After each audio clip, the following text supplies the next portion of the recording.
Hi, my name is Jerry Wise, and today's video is entitled Codependency, Living Life on a Pendulum. As a codependency expert, I provide my clients with knowledge and insight about how to live a codependent-free life. And this video is about one of the concepts of mine involving the pendulum effect of codependency. I believe that a life of codependency is a life spent swinging back and forth between over closeness or enmeshment over here and distance and cutoff clear over here. So if we think of relationship life as being like a compass, you've seen one of those compasses in school, and you have the 0 degrees over to 180 degrees, and then 90 degrees is in the middle. We swing back and forth between 0 degrees and 180 degrees. From one side, the pendulum swings to the other. And this is classic for those of us who suffer from and experience codependency. The reason why the codependent does this swing is because we lack a sense of self. We lack self-esteem, self-awareness, self-worth, a good self-image. And because we lack all of that selfness that's so important, I don't mean selfishness, I mean selfness, because selfness is living a life at the 90-degree mark, living a life in the middle. Because we don't have that sense of self, we find ourselves ping-ponging back and forth between 0 degrees of enmeshment, over closeness, fusion, to all the way to the other side, which is cut off, too much separateness.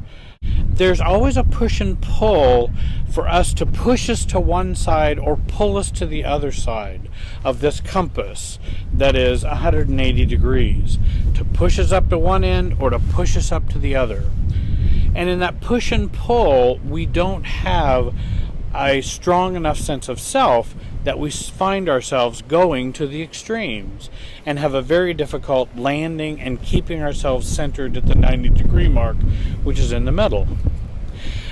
Enmeshment or emotional fusion is the symptom.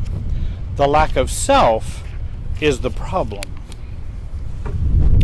We learn very early in life to jump on the pendulum and ride it as we relate to others. Our lack of self begins in our family of origin. That's where we learn these dysfunctional behaviors. That's where we continue to experience the emotional forces that are still within us from our family of origin, and that we still experience today as adults. Let me talk about this pendulum again. The pendulum swings from one side to the other. However, there are two sides, and of course the middle is where we want to land, is the healthiest place to land. But those two extremes are actually two sides of the same coin. The same coin is fusion. Either we enmesh because of fusion, or we cut off because of fusion. If someone is cut off from someone, then I know there's too much enmeshment and too much fusion. If someone is enmeshed with someone or codependent, then I know there's too much fusion also. So fusion is a problem on either end. And maturity is about gaining more sense of self, less fusion, and more distinctness and differentness for ourselves, and having a healthy separateness as well as connectedness. Let me give you an example. When I was a pastor, I hungered for connectedness and closeness and intimacy and self-worth. I would find myself choosing to be with people who could also fuse and join me in that very over-close relationship. I needed that, and I wanted that. My brokenness and lack of self and lack of self-connectedness got acted out in a search for and a requirement of relationship enmeshment.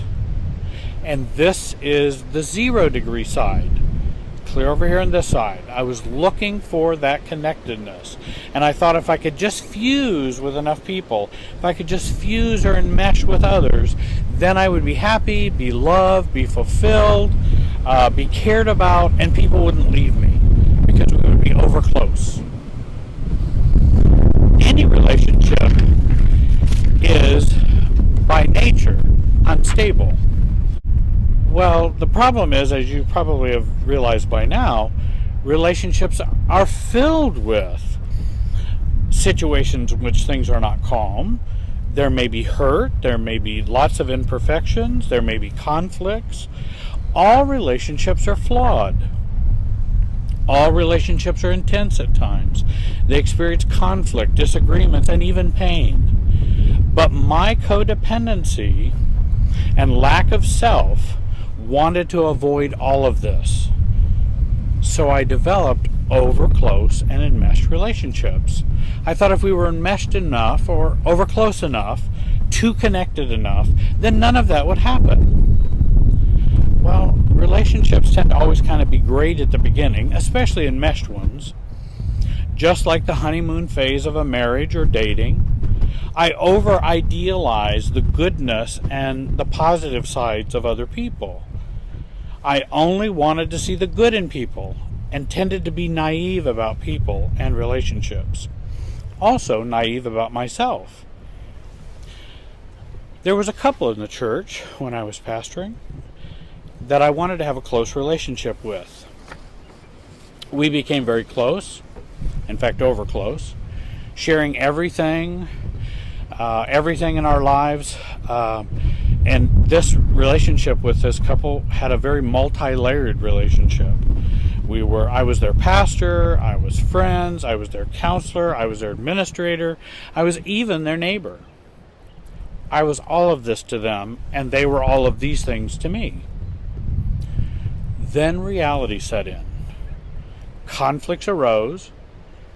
People were imperfect. People did not meet my needs or my neediness. Needs and neediness are two different things. I want to point that out.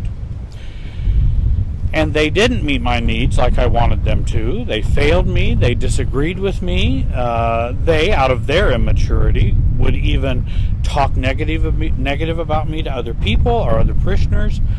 And at times, they even acted like they liked other people more than me, which of course injured my fragile ego and injured my sense of self, which had very low self-esteem.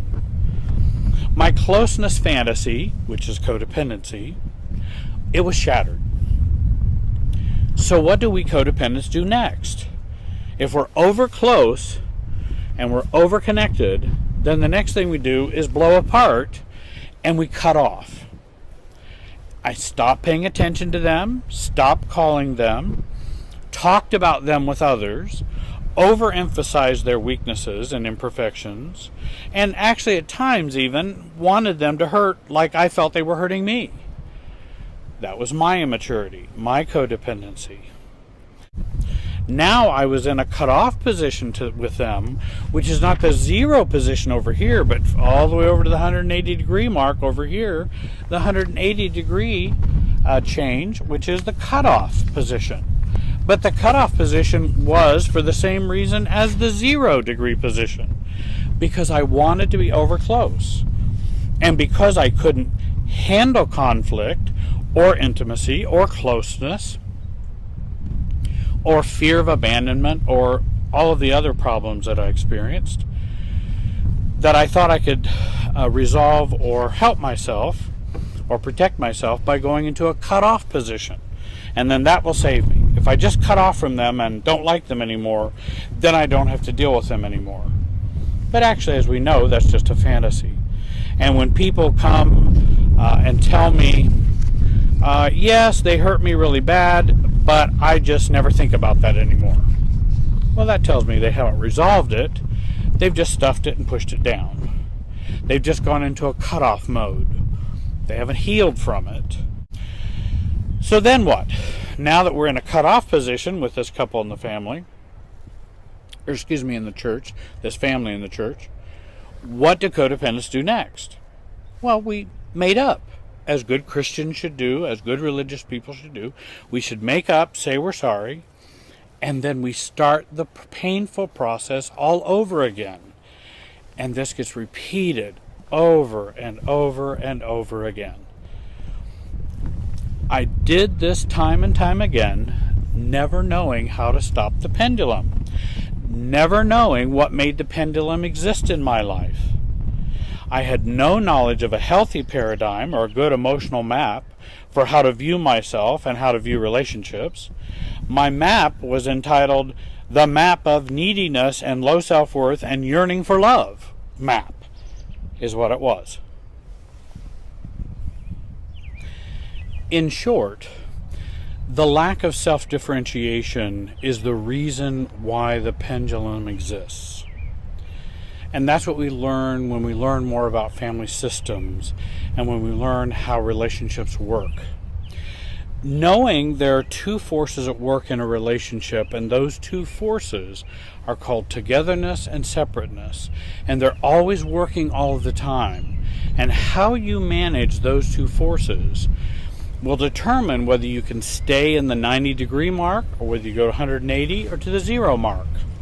So understanding how those two forces are at work in your life. So what does a non-swinging or non-pendulum swinging relationship look like? What does it feel like? I needed a new map or a new paradigm. I needed therapy. I needed a Bowen Family Systems view or knowledge of relationships and how they work, because I didn't know. And that was the new map that I needed. The more intense a relationship gets, the more we feel compelled to swing from 0 to 180. So how do I keep myself calm and the relationship calmer so I can act in a more mature adult 90-degree way, which is also less reactive? I needed to see myself living in a relationship system which included my family of origin, my current relationships, and my extended relationships and work relationships, and that they all worked the same because they all had one thing in common: me. I needed to learn to love and care about the little Jerry who is inside of me. I needed to practice staying as close to the 90-degree mark as possible, staying connected while not losing myself, being myself while not disconnecting. I did not know one could even see it, let alone learn how to do it. I had to take responsibility for my own enmeshment, my own fusion, and my own cutoff. While forces are at work in all relationships to pull you to over closeness and to push you to cutoff, it's up to you to remain centered and stay at the 90-degree mark. So if you want to heal abandonment, learn to not abandon yourself. Then you will have fewer feelings of abandonment. If you want to learn how to have less shame, be less shaming to yourself, and then you will be less shaming to others and also experience less shame. If we stop abandoning ourselves through enmeshment and cutoff, if we stop hurting ourselves by getting help and asking for help, if we stop shaming ourselves and learn self-care, then the 90-degree place is easier to maintain.